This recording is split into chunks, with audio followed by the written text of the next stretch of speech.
बिल्कुल बिल्कुल विकास भाई, हाँ ये तो सही बोल रहे हो। विकास तो दो का ही किया है, हम दो हमारे दो।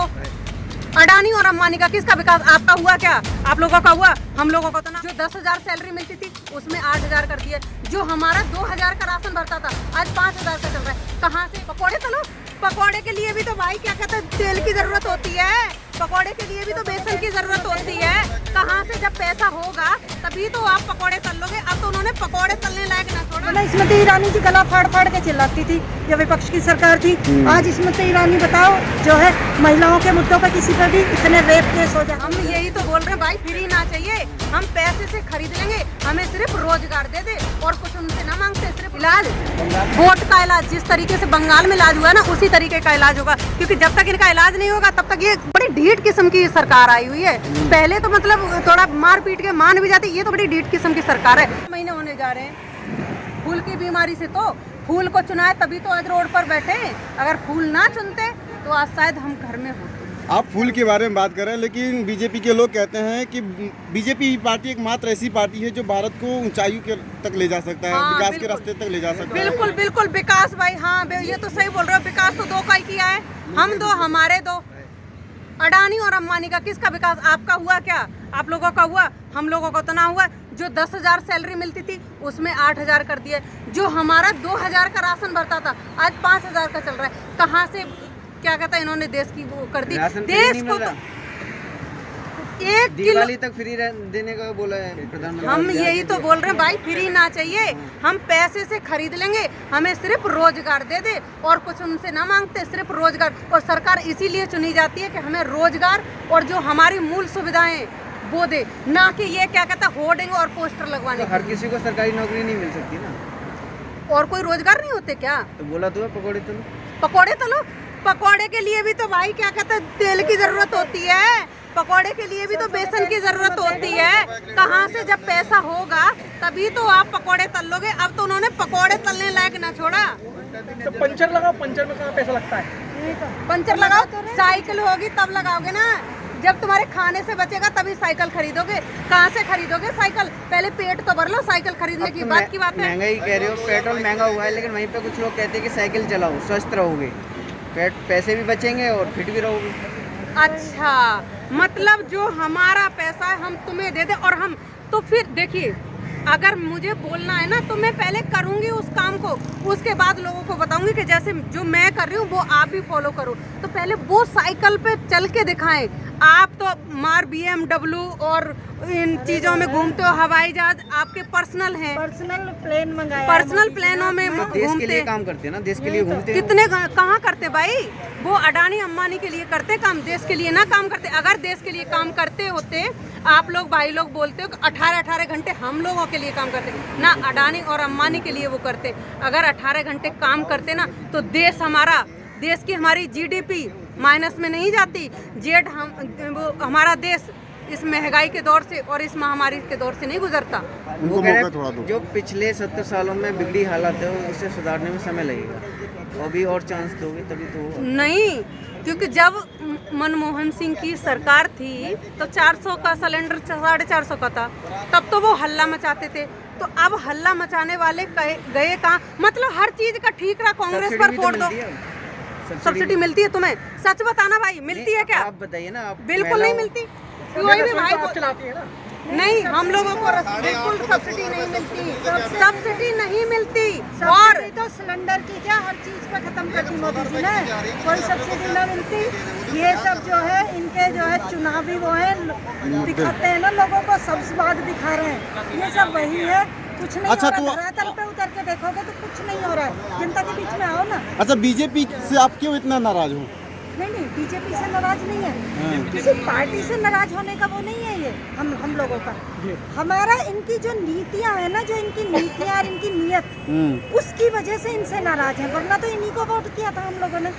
इनको तो बड़े मन से लेकर आए थे बीजेपी को। बीजेपी के जो चाहने वाले हैं और कह लीजिए कि जो एक विशेष धर्म होता है, खास धर्म, वो कहते हैं कि राम मंदिर बन गया अब हमारे लिए दूसरा कोई चीज़ मायने नहीं रखता है। राम मंदिर हमारा सबसे बड़ा मुद्दा है। राम मंदिर से देश का विकास हो जाएगा, पेट भर जाएगा लोगों का। अगर देश का पेट अगर उससे भरता हो, या लोगों की जो दुर्दशा है उससे उसको मुक्ति मिलती हो, जिस दुर्दशा में हमारा देश जी रहा है, या हमारे देश की जीडीपी बढ़ती हो। लेकिन तो जो इतना बड़ा मुद्दा था, जो वर्षों से उस पर लड़ाई हो रही थी, जो लोग देश में दंगे हो जा रहे थे, तो वो मुद्दा खत्म हो गया ना, लड़ाई झगड़ा का मामला। तो इसमें तो सही होना चाहिए। एक मुद्दा खत्म कर देने से या एक मुद्दे का सॉल्यूशन कर देने से क्या सारे देश के सारे मुद्दे खत्म हो जाते हैं? युवाओं का जो फ्यूचर बर्बाद हो रहा है उसका किसी को समझ में आ रहा है? मोदी जी ने सोचा है उसके बारे में कुछ? हमें बता दो। अगर किसी की जॉब देख रहे हो, जॉब तो सरकारी तो दूर, प्राइवेट तो जॉब कह तो रहे हैं कि दिसंबर तक युवाओं तक रोजगार मिलेगा। 4 साल से तो अब तक कुछ नहीं हुआ, या 7 साल से केंद्र में बीजेपी की सरकार थी। 4 साल के बोर्ड लग रहे हैं।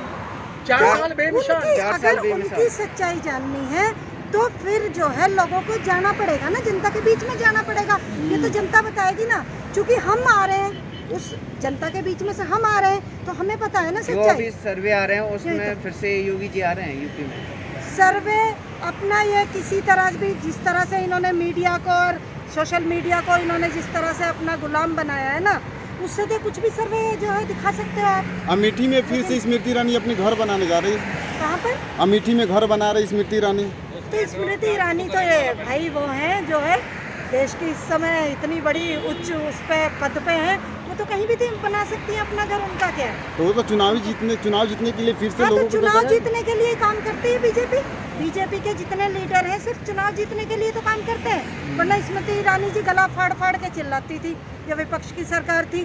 आज स्मृति ईरानी बताओ जो है महिलाओं के मुद्दों पर किसी पे भी इतने रेप केस हो जाते हैं, इतनी जो है असुरक्षा है, इतने दुनिया भर के जो तो है। आपको लगता है अभी जो विपक्ष है वो कमजोर है? विपक्ष कमजोर है, तभी तो इनको जो है इतना वो हो गया कि कभी भी कोई भी अध्यादेश लाके ये कोई भी बिल पास कर देते हैं। विपक्ष कमजोर है, मीडिया नहीं दिखा रहा। दोनों चीज है। मीडिया तो हमारा चौथा स्तंभ है, वो तो कहीं ना कहीं एक तरह से इनका वो हो ही गया, गोदी मीडिया बन गया। अच्छा। क्योंकि पैसा चाहिए और पैसे से इन्होंने कहीं ना कहीं सबको खरीद लिया। देखो क्योंकि विपक्ष तो काफी धरने देता है। मेन स्ट्रीम मीडिया है ना, वो तो पूरी तरह बिका हुआ है। इसे कहने में हमें कोई शर्मिंदगी नहीं होती। ये तो समझ में आ रहा है कि वो मीडिया बिक गया। अगर मीडिया ना बिका होता तो आज 8 महीने से किसान यहाँ जो है सड़क पे ना बैठे होते।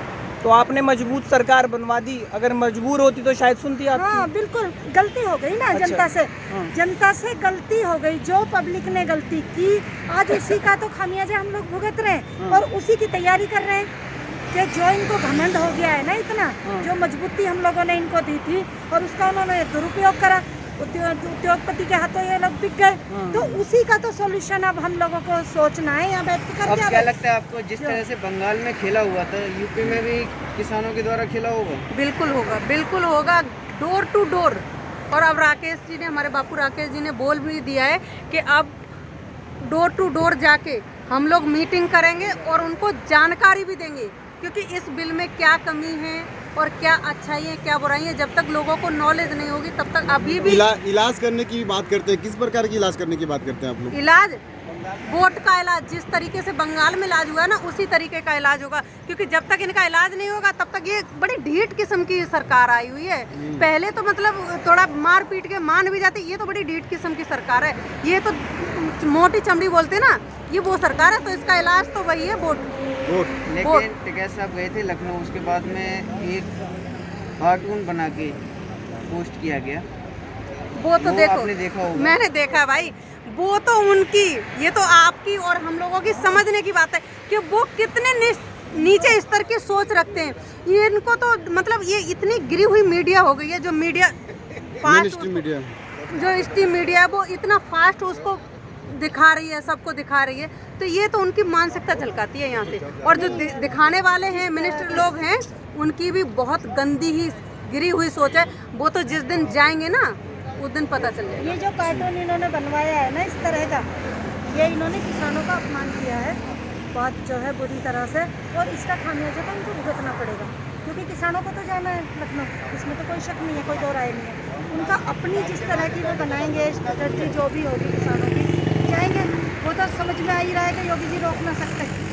भाई हमारा है यूपी, हमारा जो है प्रदेश है, तो कोई रोक थोड़ी सकता है। मैडम आप तो दिल्ली में गए थे, दिल्ली में भी संसद चला रहे हो। तो संसद चला रहे तभी तो, अगर किसान इतने गलत होते ना, सरकार इतनी सही होती, तो वहाँ इनकी छाती पे बैठ के संसद ना चला रहे होते किसान। तो उसका कोई असर तो नहीं पड़ा ना मैडम सरकार पे? असर कैसे नहीं पड़ रहा? कैसे लगता है आपको असर नहीं पड़ रहा? ये बैठने देते आपको लगता है? ये बैठने दे रहे थे सड़क पे इस तरह से, ये आंदोलन ही ना करने देते। आंदोलन कुचलने का तो इनकी एक वो रही है स्ट्रेटजी हमेशा, कि आंदोलन तो ये कभी किसी को इन्होंने करने ही नहीं दिया। अगर किसानों का आंदोलन चल रहा है ना, और जो ये है